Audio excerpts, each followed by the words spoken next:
Friends, welcome to our Surya and Family channel. మనమందరము పెరియ పురాణం 63 మంది శివభక్తుల చరిత్రను తెలుసుకుంటూ తరిస్తూ ఉన్నాము. అయితే తిరుజ్ఞాన సంబంధర్ అనే శివభక్తుని చరితం ఈ శివభక్తుల అందరిలో విశేషంగా మనకు అనిపిస్తుంది. అందరూ గొప్పవారే. ఈయన సాక్షాత్తు ఆ పార్వతీమాత పాలను పడితే తాగి ఎంతో శివభక్తిని కలిగి అంత గొప్ప జ్ఞానాన్ని సంపాదించి అతి చిన్న వయసులోనే తన కీర్తి ప్రతిష్టలు దిగంతాలకు వ్యాప్తి చెందే విధంగా అందరినీ ఆశ్చర్యపరుస్తూ ఉన్న ఈ చిన్న పిల్లవాడు తన ముందు భాగంలో తెలుసుకునే ప్రయత్నాన్ని విన్నాము. ఇంకా ఈ భక్తుని గురించి చెప్పుకోవాలంటే మాటల్లో వర్ణనాతీతం. ఆ తర్వాత భాగాన్ని విని తరించే ప్రయత్నాన్ని చేద్దాము. పార్ట్ 1లో కొంతమేరకు వివరించాను. పార్ట్ 2లో శీర్ఘాలిపై చిన్నపిల్లవాడైనటువంటి ఇతనికి సొంత ఊరిపై మక్కువ కలగడంతో తిరిగి వెంటనే శీర్ఘాలికి పయనమై వెళ్తాడు. సంబంధర్ ఇక్కడ ఉండగానే తిరునీలకంఠత్తు పెరుంపానార్ తిరునీలకంఠ యాల్పాడు అతని భార్య మాతంగ చూడమని దంపతులు సంబంధాన్ని చూసి అతని భక్తులైపోయారు. సంబంధర్ సాక్షాత్తు శివుని స్వరూపంగానే అక్కడ వారందరూ భావించేవారు. ఎంతో గొప్ప విద్వాంసుడు అయినటువంటి పానార్ అనే వ్యక్తి, వీరిద్దరూ కలిసి పరమేశ్వరుణ్ణి రకరకాలుగా కీర్తించారు. మహదానందంతో భార్యతో కలిసి శ్రావ్యంగా గానం చేశాడు పానార్. ఆ గానానికి ఒక్క సంబంధారేనా, అక్కడున్న భక్త బృందమే కాదు, సాక్షాత్తు కైలాసవాసుడే పరవశించిపోయాడు. పానార్ పాటకు ఆకాశంలోని దేవతలు కూడా మురిసిపోతున్నారు. సంగీత సభ ముగించి సంబంధర్ పానార్ దంపతుల్ని ఒక చోటుకు తీసుకువెళ్ళి అక్కడ కమ్మని విందు సమకూర్చాడు. అనంతరం సంబంధర్ తాను రాసిన గీతాలకు పానార్ను చూపించాడు. అవి పానార్ను ఎంతగానో ఆకట్టుకున్నాయి. వాటిని స్వయంగా తన వీణపై స్వరం కట్టేందుకు అనుమతించాల్సిందిగా సంబంధర్ను కోరాడు పానార్. అందుకు సంబంధర్ అంగీకారం తెలిపాడు. అప్పటి నుంచి ఆ గీతాలను స్వరపరిచేందుకు భార్యతో సహా ఉద్యుక్తుడయ్యాడు. అంతేనా, ఆ గీతాలను పాడుతూ సంబంధర్కు వినిపించి అతని ఆనందానికి పొంగిపోయేవాడు పానార్. వీరిది శివగాన భక్త బాంధవ్యం. కొన్నాళ్ళు సంబంధర్ పానార్లు శీర్ఘాలిలో గడిపిన తర్వాత సంబంధర్కు చిదంబరం ఆ సాక్షాత్తు నటరాజేశ్వరుని దర్శించాలన్న అభిలాష కలిగింది. స్వచ్ఛమైన మనసుతో తలుచుకోవాలే కానీ నెరవేరేందుకు ఎంతసేపు పడుతుంది? ఈశ్వరా, నాకు నటరాజ స్వరూపాన్ని చిదంబరాన్ని దర్శించాలని స్వచ్ఛమైన మనసుతో ప్రార్థించిన ఆ అదృష్టాన్ని అందరికీ కలగచేస్తాడు ఆ పరమేశ్వరుడు. శీర్ఘాలిలోని దోణిపురేశ్వరుని అనుమతి తీసుకుని సంబంధర్ చిదంబరానికి బయలుదేరాడు. తండ్రి శివపాద హృదయుడు కూడా కుమారునితో చిదంబరం వస్తాననడంతో తండ్రితో బయలుదేరాడు సంబంధర్. వీరితో పానార్ మరికొందరు భక్తులు కూడా బయలుదేరారు. సంబంధర్ చిదంబరం వస్తున్నాడని తెలిసి ఆయా గ్రామ వాసులే కాదు, అక్కడక్కడి ప్రకృతి కూడా జ్ఞానబాలునికి స్వాగతం పలికింది. సంబంధర్ బృందమంతా చిదంబరం సరిహద్దుకు చేరుకుంది. చిదంబరం అంతా సంబంధర్ రాక్ కోసం ఎదురు చూస్తున్నట్టు మూకుమ్మడిగా ఊరు మొత్తం స్వాగతిస్తోందా అన్నట్టు పరిసరాలన్నీ పరవశిస్తూ సంబంధాన్ని పలకరించాయి. అంత అద్భుతంగా వర్ణనాతీతంగా కనిపించింది ఆ పరిసర ప్రాంతం మొత్తం. ముందుగా వీరు ఆలయంలోని నందనవనాన్ని చేరుకున్నారు. అక్కడ కొలువైన ఈశ్వరుణ్ణి దర్శించి అక్కడి నుంచి ఆలయ దక్షిణ ద్వారం వైపు వెళ్లారు. సంబంధర్ తదితర భక్తులు ఇక్కడకు రాగానే ఆలయ అర్చక బృందం ఆలయ మర్యాదలతో పూర్ణ కుంభ స్వాగతం పలికారు. అందరితో కలిసి సంబంధర్ 7 అంతస్తుల ప్రధాన గోపురానికి చేరుకున్నాడు. ఇక్కడి నుంచి స్వర్ణాలయానికి ప్రదక్షిణలు చేసి సాక్షాత్తు పరమశివుడు తాండవం చేసిన కనకసభ వద్దకు వెళ్ళి నటరాజమూర్తికి ఎదురుగా నిల్చున్నారు. సంబందార్ నటరాజ దివ్యమంగళ రూపాన్ని చూసి తన్మయుడైపోయాడు.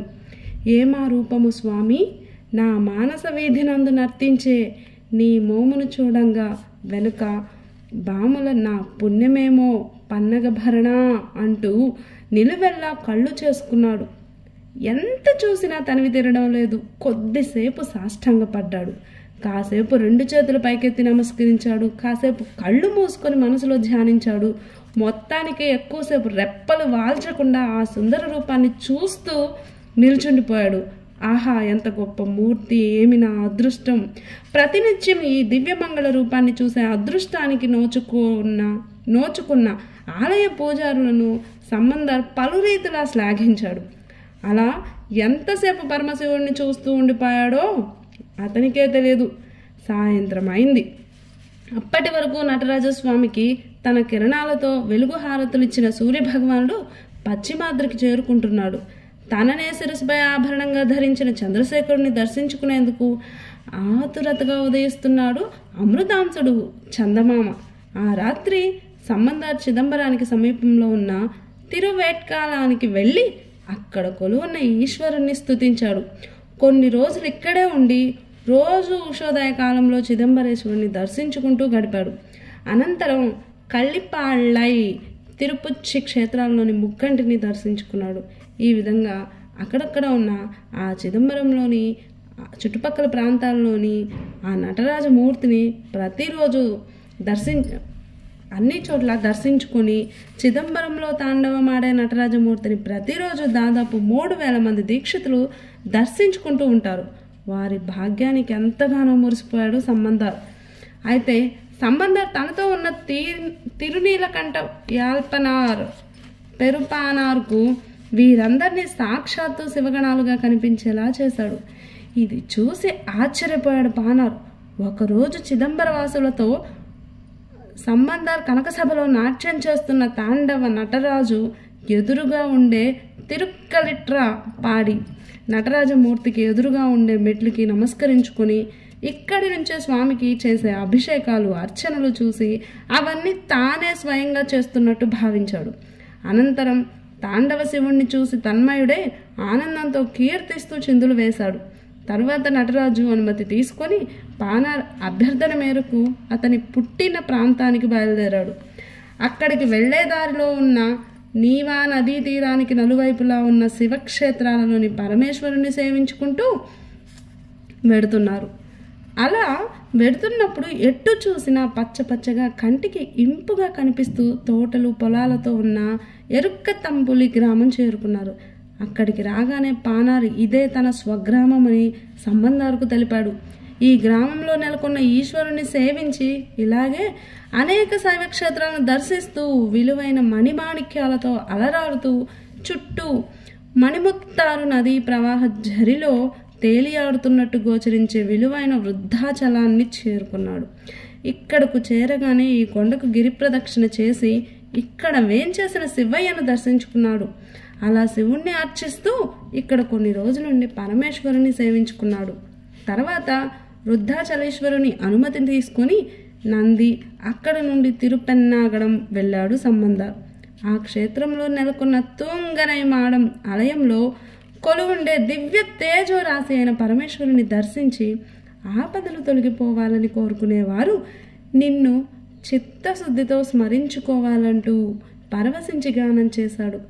మహేశ్వరుని దర్శిస్తున్నానన్న ఆనందంలో పెద్దవాడైన తండ్రి కంటే తానే ముందుగా నడవడం ఆరంభించాడు. దాంతో ఇక్కడి నుండి తండ్రి భుజాలపై కాకుండా తానే స్వయంగా కాలినడకతో నడవాలని నిశ్చయించుకున్నాడు సంబంధార్. దాంతో వేగంగా నడుస్తూ తిరుత్తురై క్షేత్రానికి వెడుతున్నాడు. అలా నడుస్తున్న ఆ చిరుపాదాలు కందిపోయి ఎరుపెక్కాయి.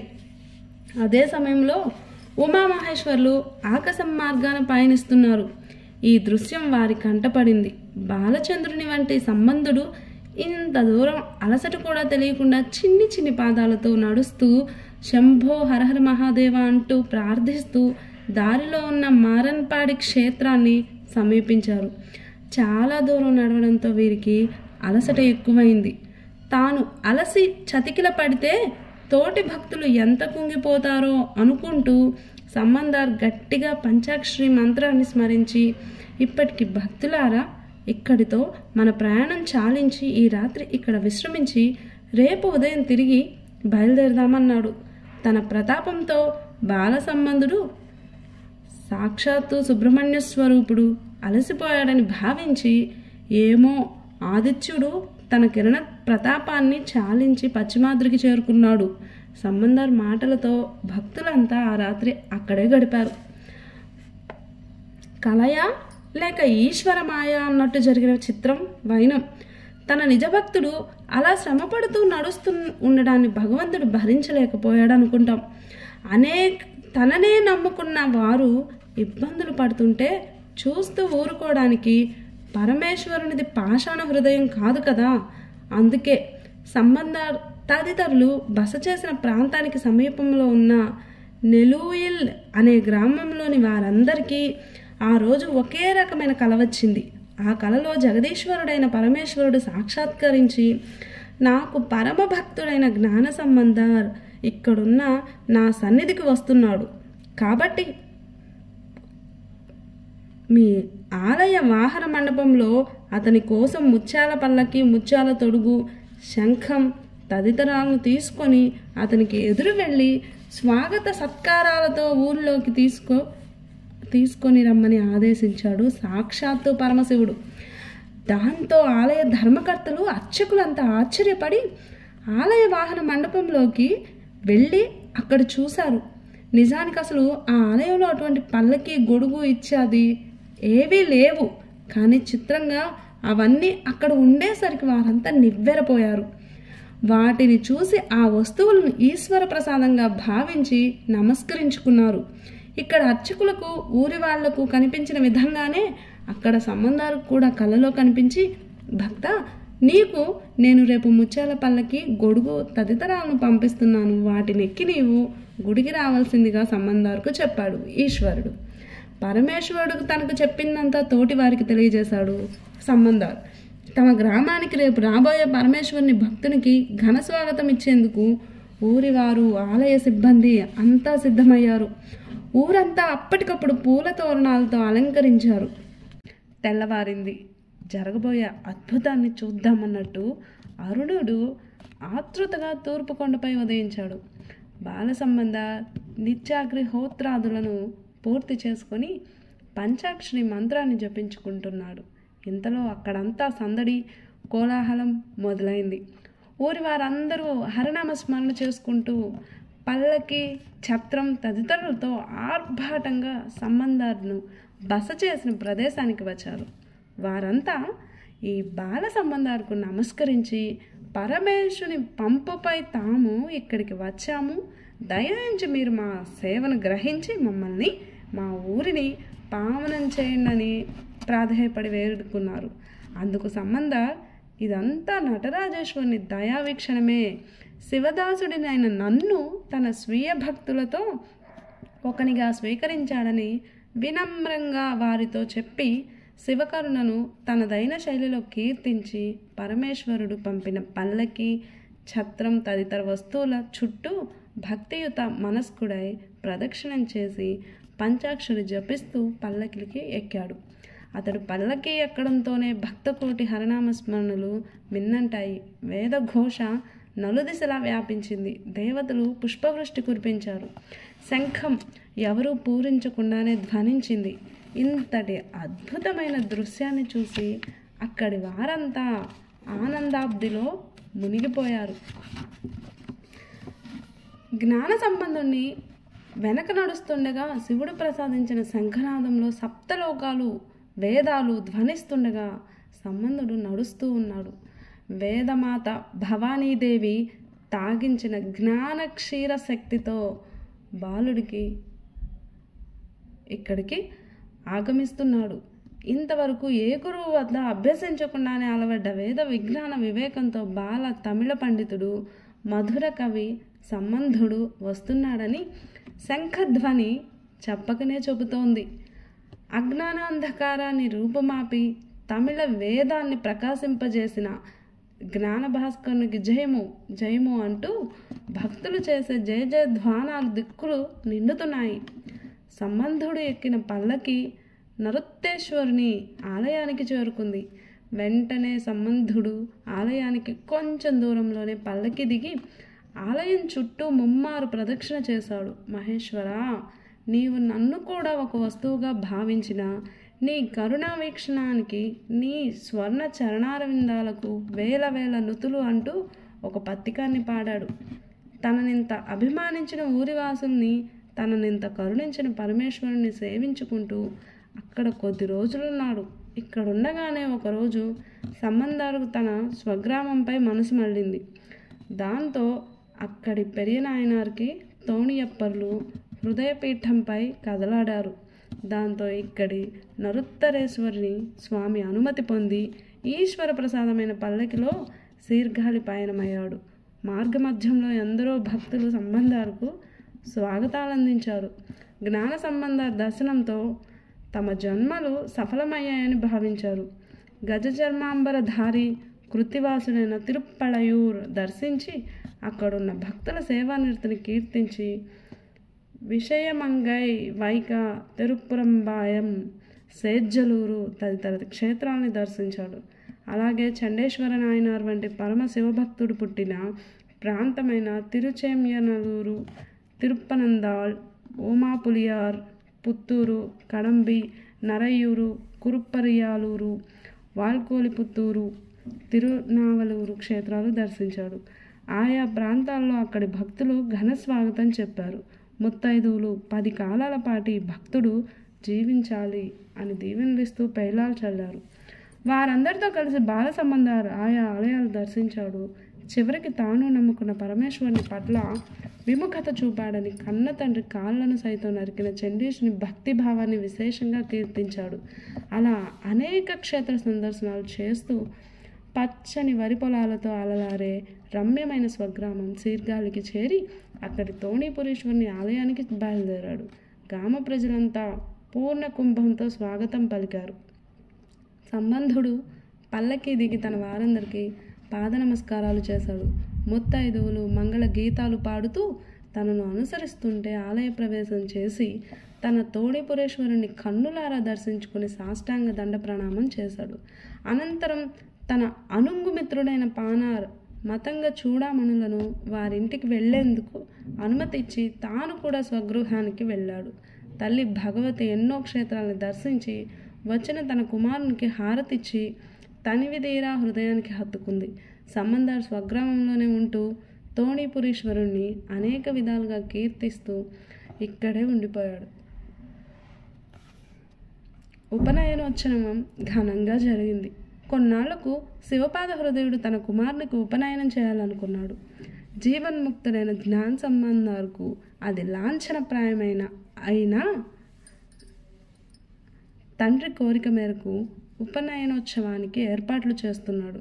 అయితే శివవరప్రసాది జగన్మాత క్షీరధారల్ని గ్రోలిన జ్ఞాన సుబ్రహ్మణ్యావతారుడైన విజ్ఞాన నిధికి జ్ఞానం కొదువా తండ్రి పిచ్చి గాని తండ్రి కోరిక నెరవేర్చేందుకు సంబంధాలు అంగీకరించాడు. వెంటనే గురువులను తనకి వేదాదులను అభ్యసింపజేసేందుకు ప్రయత్నించారు. అయితే వారు ఉపదేశించడానికి ఏముంది, అతనికి షడంగ సహిత వేదాలు అప్పచెప్పేశాడు. బాలంలోని అపార దివ్య ప్రతిభా సంపదకు గురువులు విస్తుపోయారు. ఇదంతా ఈశ్వర దయగా భావించి అతని ప్రతిభకు మెచ్చుకున్నారు. అప్పుడు సంబంధాలు కూడా గురువుల సందేహాలన్నీ తొలగించాలని అయ్యలారా సకల కాలాల్లోనూ ప్రతిధ్వనించేది పంచాక్షరి మంత్రమే. త్రిసంధ్యల్లోనూ శ్రోత్రియులైన వారు జపించదగినది ఒక పంచాక్షరి మంత్రమే అని నమశివాయ మహిమను తెలియజేసే పత్తికాన్ని పాడాడు. గురువులు ఆ బాలుని కవితతో ఆ భావాన్ని తెలుసుకొని అతన్ని గురుగుహునిగా భావించి నమస్కరించారు. అప్పటి నుంచి సంబంధాలు మరింత నియమనిష్టలతో బ్రహ్మచర్య దీక్ష సాగిస్తున్నాడు. జ్ఞాన బ్రహ్మల సంయోగం ఇలా కొన్ని రోజులు గడుస్తున్నాయి. సంబంధార్ సీర్గాలిలో ఉండగానే తిరునావుక్కరసు వాగీసుడు అప్పార్ అలా పిలువబడే సంబంధిని మహిమాతిశయాన్ని గురించి విని అతడిని కలుపుకోవాలని అనుకున్నాడు. అప్పర్ మహాశివ భక్తుడు. పెరియ పురాణంలో 63 మంది నాయనార్లలో అగ్రశ్రేణికి చెందినవాడు. అంతేకాదు త్రిమూర్తులుగా పేరొందిన వారిలో ఒకడు. అయితే ప్రారబ్ధవశాత్తు కొంతకాలం జైన మతం తీసుకొని చివరకు తన సోదరి ద్వారా కనువిప్పు కలిగి తిరిగి శైవ మతంలోకి వస్తాడు. అలాంటి మహాశివ భక్తుడు సంబంధాలను కలుసుకోవాలని అనుకోవడం తరువాయి వెంటనే సీర్గాలికి బయలుదేరుతాడు. సంబంధునికి అప్పార్ వంటి మహాభక్తుడు తనను కలిసేందుకు వస్తున్నాడని తెలిసి ఇది తన జన్మాంతర సుకృతంగా భావించాడు సంబంధాలు. ఆ మహాభక్తునికి స్వాగతం చెప్పేందుకు భక్తగణాలతో ఎదురు వెళ్తాడు సంబంధాలు. అప్పార్ బాగా వృద్ధుడు కావడంతో ముడతలు కలిగిన దేహం, తడబాటు నడకతో శరీరం అంతా విభూతి ధరించి శివునిపై తప్ప అన్యభావాలను మదిలో రానియకుండా ఆశారహితుడై చేతిలో దోకుడు గడ్డిని తొలగించే దోకుడు పార చేతిలో ఉంచుకొని ఆనంద భాష్పాలతో పరమశివునిలా భాషించే అప్పాన్ని చూసి సంబంధుడు ఆనంద పరవశ్యంతో ఇలాంటి మహామహిమాన్వితుడిని ఇన్నాళ్లకు ప్రత్యక్షంగా దర్శించగలిగే భాగ్యం కలిగిందని దండ ప్రణామం చేశాడు వాగీసుడు. వాగీసుడు కూడా సంబంధాలకు అభివందనం చేశాడు. వెంటనే మహాభక్తుడిని తన గ్రామంలోని తోణియప్పర్ ఆలయానికి తీసుకువెళ్ళి ఇద్దరు పరమశివుడిని దర్శించుకున్నారు. తర్వాత వాగీసునికి అతనితో వచ్చిన భక్త బృందానికి కమ్మని విందు చేశాడు సంబంధాలు. వారిద్దరి కలయిక జ్ఞానబ్రహ్మల కలయికగా భావించారు అక్కడి వాళ్ళందరూ. యాత్రా దర్శనం. కొన్నాళ్లకు సంబంధాలు కూడా క్షేత్రాలను దర్శించాలని అభిలాషించాడు. వెంటనే తోణీపురేశ్వరిని అనుమతి పొంది తీర్థయాత్రకు బయలుదేరాడు.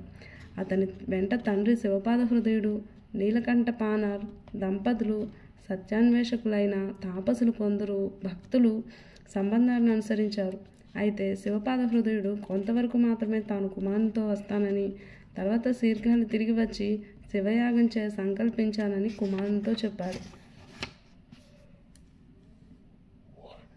అందరితో కలిసి సంబంధిని యాత్ర మొదలైంది.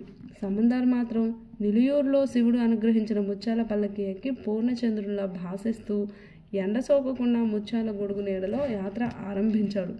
శంఖాది జయధ్వానాలతో సంబంధాల యాత్ర పురంధరుని ఉత్సవంలా సాగింది. కౌండిన్య కులవర్ధనుడైన సంబంధుడు చేసిన యాత్రా స్థలాలు ఇవే: తిరుక్కన్నార్ కోయిల్, పులిరిక్కుం తిరువేలూరు.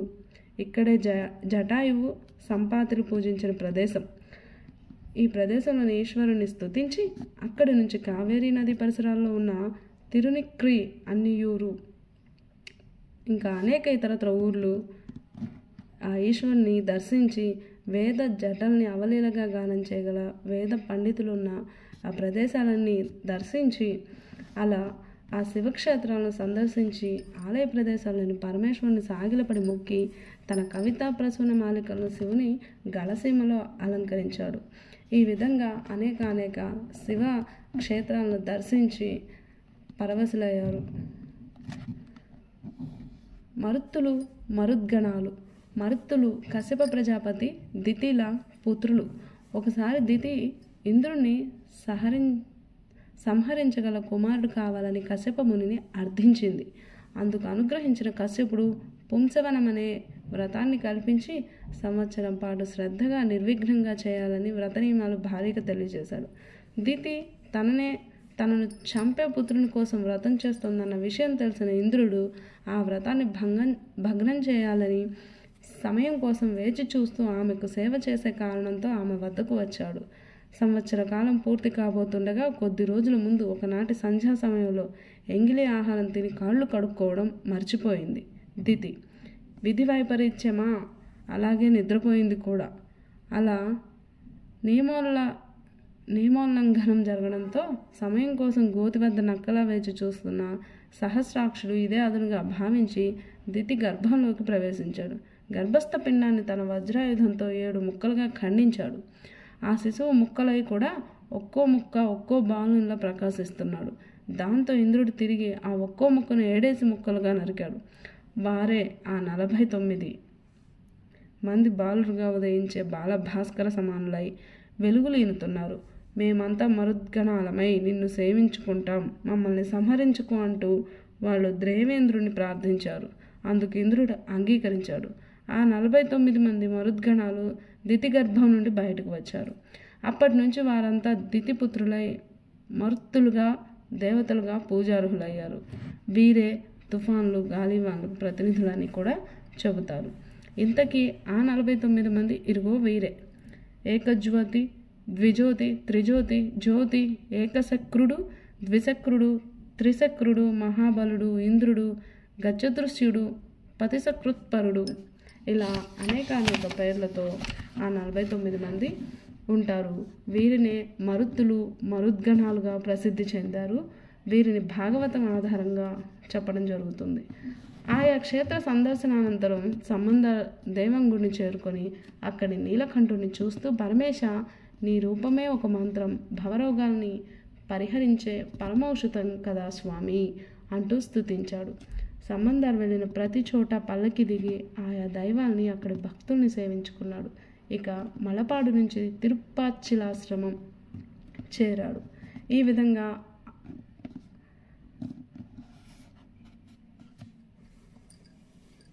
రాజు గొప్ప శివభక్తుడు.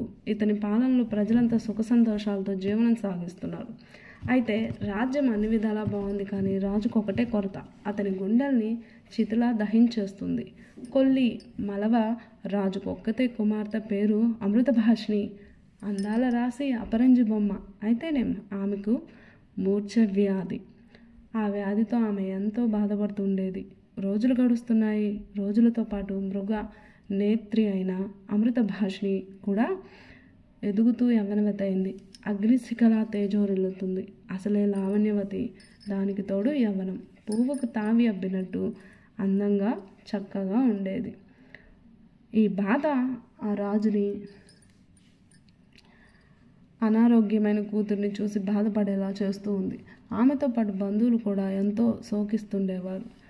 ఇక చివరకు పరమ శివభక్తుడైన రాజు తన కుమారి తను శివాలయానికి తీసుకువచ్చి త్రిపురాంతకంని ముందుంచి, మానవ మాతృలమైన మా వల్ల కాదు, లోకంలో ప్రథమ వైద్యుడివి నీవే, నీవు తప్ప ఎవరు కాపాడగలరు స్వామి అంటూ, సృష్టి స్వరానికి నీవే దిక్కు, లోకంలో ఒకటైన మాకు నీవే దిక్కు అంటూ ఈశ్వరుణ్ణి వేడుకున్నారు.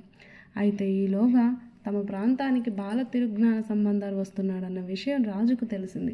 వెంటనే రాజు కుమార్తెను శివాలయంలో ప్రాంగణంలో సర్వ రక్షకుడైన పరమేశ్వరుని ముంగిలిలో వదిలి ఊళ్ళోకి వెళ్ళాడు రాజు. వెంటనే పనివాళ్లతో నగరాన్ని అప్పటికప్పుడు అలంకరించండి ఆదేశించాడు. రాజాజ్ఞ మేరకు రాజోద్యోగులు పురమంతా పూల తోరణాలు కట్టి పూర్ణ కుంభాలు పట్టుకొని వీధులన్నీ చందనోదకాలు జల్లి రంగవల్లులతో నింపేశారు. అలాంటి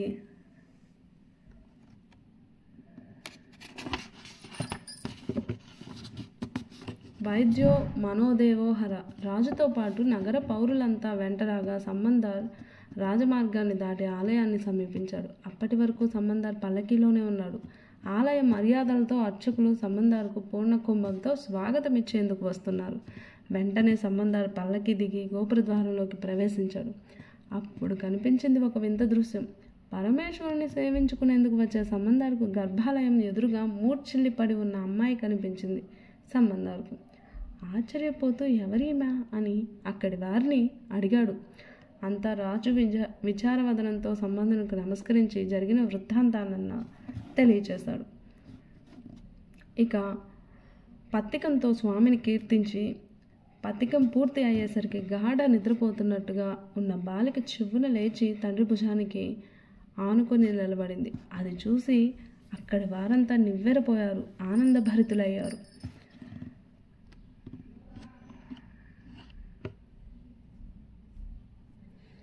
అనంతరం అక్కడి నుండి అరటి తోటలకు చేరుకున్నాడు. ఇక్కడి నుంచి గిరిజన ప్రాంతమైన యోంగోమలైకి వెళ్ళాడు. ఈ ప్రాంతాన్ని దేవతలు కూడా శ్లాఘిస్తారు. ఇక్కడి నుండి మహోన్నత ప్రాకారాలతో అలరారే శంకునూరుకు వచ్చి ఉమామహేశ్వరులను సేవించుకున్నాడు. ఈ విధంగా ఆ పరమేశ్వరుడు అనుగ్రహంతో జ్ఞాన సంబంధాలు అందరి మన్ననలు పొందుతూ ఆ ఈశ్వరి కటాక్ష వీక్షణలతో అల్లాడుతూ ఉన్నాడు. పంచభూత క్షేత్రాల్లో జంబుకేశ్వరం రెండోది. జంబుకేశ్వరం పవిత్ర కావేరీ నది ఒడ్డున నెలకొంది. ఇక్కడి వారంతా కావేరిని పొన్ని అని పిలుచుకుంటారు. తమిళంలో పొన్ని అంటే బంగారం అని అర్థం. కావేరీలో స్నానం చేసి జంబుకేశ్వరుని పూజించడం ఎన్నో జన్మల పుణ్యం అని అంటారు. దీనికే తిమేవకాయ్, తిరువనై కావల్ అనే పేర్లు కూడా ఉన్నాయి. అంటే ఏనుగులతో పూజలు అందుకుంటున్న క్షేత్రం అని అర్థం. పూర్వం ఇక్కడ జంబు వృక్షాలు ఎక్కువగా ఉండేవట. అందుకే దీనికి ఆ పేరు స్థిరపడింది. జంబు వృక్షాలంటే తెల్లనేరేడు చెట్లని అర్థం. స్థల పురాణం ప్రకారం 2 కథలు ప్రాచుర్యంలో ఉన్నాయి. మొదటిది, పూర్వం శంభుడు అనే ఋషీశ్వరుడు ఇక్కడ నివసిస్తుండేవాడు.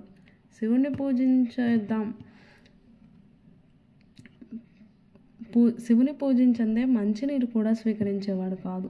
ఒకనాడు ఈయనకి పరమేశ్వరుని ప్రత్యక్షంగా పూజించాలనే కోరిక కలిగింది.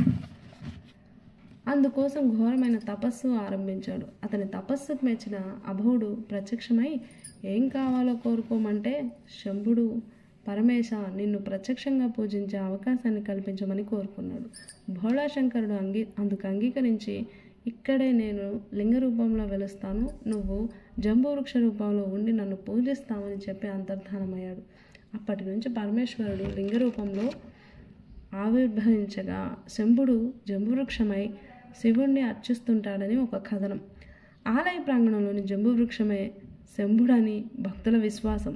ఇక్కడి స్వామి జంబుకేశ్వరుడు, అమ్మవారు అఖిలాండేశ్వరి. మరో ఇతిహాసం ప్రకారం ఇక్కడున్న జంబుకేశ్వరుని ఏనుగు, సాలిపురుగు పోటాపోటీగా పూజిస్తుండేవట.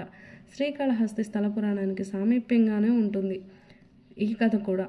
ఇక్కడి స్వామి జంబుకేశ్వరునిగా పేరు పొందినప్పటికీ లింగం నీటితో నిర్మితమైంది. అయినా ఇది నీటిలో ఉండకపోవడం ఆశ్చర్యం. అయితే పానవట్టం నుండి మాత్రం ప్రతినిత్యం నీరూరుతూ ఉండడం ఇక్కడి ప్రత్యేకత. ఈ విషయం భక్తులకు చూపించేందుకు లింగం పానపట్టంపై అర్చక స్వాములు ఒక వస్త్రం కప్పి ఉంచుతారు. కొంతసేపటికి దాన్ని తీసి వస్త్రాన్ని పిండుతారు. పిండిన వస్త్రం నుండి నీరు రావడాన్ని మనం కళ్ళారా చూడొచ్చు. తానున్నానని ఈ సంఘటన ద్వారా స్వామి చెప్పకనే చెబుతున్నట్టుంటుంది. గర్భగుడిలో గవాక్షానికి నవద్వార గవాక్షం అని పేరు. గర్భాలయంలో ఉన్న జంబుకేశ్వరుని అప్పులింగేశ్వరుడు, నీర్ తిరళనాథర్ అని కూడా పిలుస్తారు. సంబంధాలు ఇక్కడి జంబువృక్షం కింద నెలకొన్న ఐరావతంతో పూజలు అందుకుంటున్న కోచ్చెంగ చోళుని ఇష్టదైవమైన జంబుకేశ్వరునిపై వివిధ రీతుల్లో కీర్తించాడు. ఇక్కడి నుండి ఎరుంబయూరు క్షేత్ర దర్శనం చేసి నెడుంగలం చేరుకున్నాడు. ఇక్కడి నెడుంగలేశ్వరుని చూసి పరవశుడైపోయాడు. ఎన్నాళ్ల నుంచో వేచి ఉన్నట్టు తప్పించిన వాడు దర్శనమిచ్చినట్టు స్వామిని కళ్ళారా చూసి నిన్ను నమ్ముకున్న వారి కష్టాల్ని తొలగించి కాపాడమని అర్థించాడు. తరువాత తివారవాలం, పోళిహిల్, పున్నుర్తి, తిరుక్కొండియూర్ అనేక రకాల ఊర్లని, వీరభద్రుడిని దక్షయజ్ఞాన్ని ధ్వంసం చేసి ఎముకల్ని కంఠహారంగా వేసుకున్న స్థలం అన్ని దర్శించి తదితర క్షేత్రాలకు వెళ్ళి అక్కడి ఈశ్వరుని వివిధ కీర్తనలతో గానం చేసి సేవించుకున్నాడు. ఈ విధంగా అనేక ఊర్లను, క్షేత్రాలను, శివాలయాలను దర్శించి ఆ పరమేశ్వరుని అనుగ్రహాన్ని పొందుతాడు.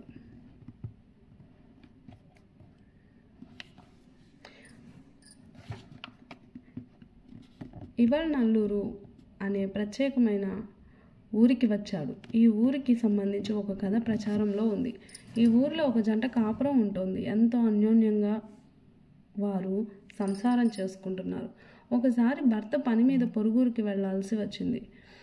కొద్ది రోజుల్లో వస్తానని అతను ఊరికి వెళ్ళాడు. రోజులు గడుస్తున్నాయి. ఎక్కడా భర్త వస్తున్న జాడలేదు. ఈలోగా భార్య దురదృష్టవశాత్తు ఆమెకు మసూజి వ్యాధి సోకింది. దాంతో ముఖం పైన, శరీరం పైన స్ఫోటకం మచ్చలు ఏర్పడ్డాయి. అలా మచ్చలతో ఆమె అందమైన ఆకారం కాస్త వికారంగా తయారైంది. చెల్లెలి ఆరోగ్యం బాగాలేదని తెలిసి ఆమె అక్క ఇక్కడకు వచ్చి ఆమెకు సాయంగా ఉంది. ఇంతలో ఊరెళ్ళిన భర్త చాలా రోజుల తర్వాత ఇంటికి వచ్చాడు. భర్త రాగానే మసూచి మచ్చలతో నిండిన ఈమె నా భార్య కాదని, ఈమెతో ఉన్న ఈమె అక్కే నా భార్య అని వాదించడం మొదలుపెట్టాడు. ఊళ్ళో వాళ్ళు ఎంత చెప్పినా వినకుండా తన పట్టుపైనే ఉన్నాడా మొండి భర్త. దాంతో భార్య దిక్కుతోచక భర్తను ఎలా ఒప్పించాలో తెలియక పరమేశ్వరుణ్ణే శరణు వేడింది. పరమేశ్వర, నా భర్త అందవికారినంటూ నన్ను కాదని వాదిస్తున్నాడు. నిజమేమిటో నీకు తెలుసు. కాబట్టి నా శీలాన్ని నిరూపించి నా భర్త నన్ను అంగీకరించేలా చెయ్యమంటూ చేతులు చాచి వేడుకుంది. కరుణించిన పరమేశ్వరుడు ఆ పిడివాదకునికి పూర్వపు భార్య గుర్తులు తెలియజెప్పి ఈమె నీ అసలైన భార్య అంటూ ప్రకటించాడు మహాదేవుడు. ఇది ఆ ఊరి కథాకమామిషు. ఇంత న్యాయం చెప్పి భార్యాభర్తలను కలిపిన అర్ధనారీశ్వరుణ్ణి తన ఆత్మ బంధువుగా భావించి సంబంధార్ కీర్తించాడు. అప్పటి నుంచి ఈ ఊరికి ఇదే పేరు స్థిరపడిపోయింది. ఇక్కడి నుండి సంబంధార్ తిరిగి తిరునల్లూరు వెడుతూ మధ్యలో తిరుప్పరితి, సన్నిమయం, తిరుప్పువనూరు అలా తదితర క్షేత్రాలను దర్శించి మరోసారి కనులారా దర్శించుకుంటాడు. సంబంధార్ కావేరీ నది పరివృతమైన తిరువాలంచుళి వెళ్ళాడు. ఇక్కడి భక్తులంతా ఈ తమిళ కవికి ఘన స్వాగతం పలికారు. తెల్లని మేఘాలు చంద్రుణ్ణి మూసినట్టు విభూతిదారులంతా సంబంధాన్ని చుట్టుముట్టారు. వారందరితో శివాలయంలోకి వెళ్ళి చిత్తశుద్ధితో లోకేశ్వరుని పాద పద్మాల్ని వర్ణిస్తూ ఒక పత్తికాన్ని గానం చేశాడు. ఇక్కడి భక్తులతో కొద్ది రోజులు గడిపి ఇక్కడి నీలకంఠేశ్వరుణ్ణి సేవించుకుంటూ ఉన్నాడు. మిగతా కథను తర్వాతి వీడియోలో తెలుసుకునే ప్రయత్నాన్ని చేద్దాము. ధన్యవాదాలు. విన్నవాళ్ళు, చదివినవారు అందరికీ ఆ పరమేశ్వరుని అనుగ్రహాలు కలగాలని మనస్ఫూర్తిగా కోరుకుంటూ అందరి జీవన శైలిలో, జీవితంలో ప్రతి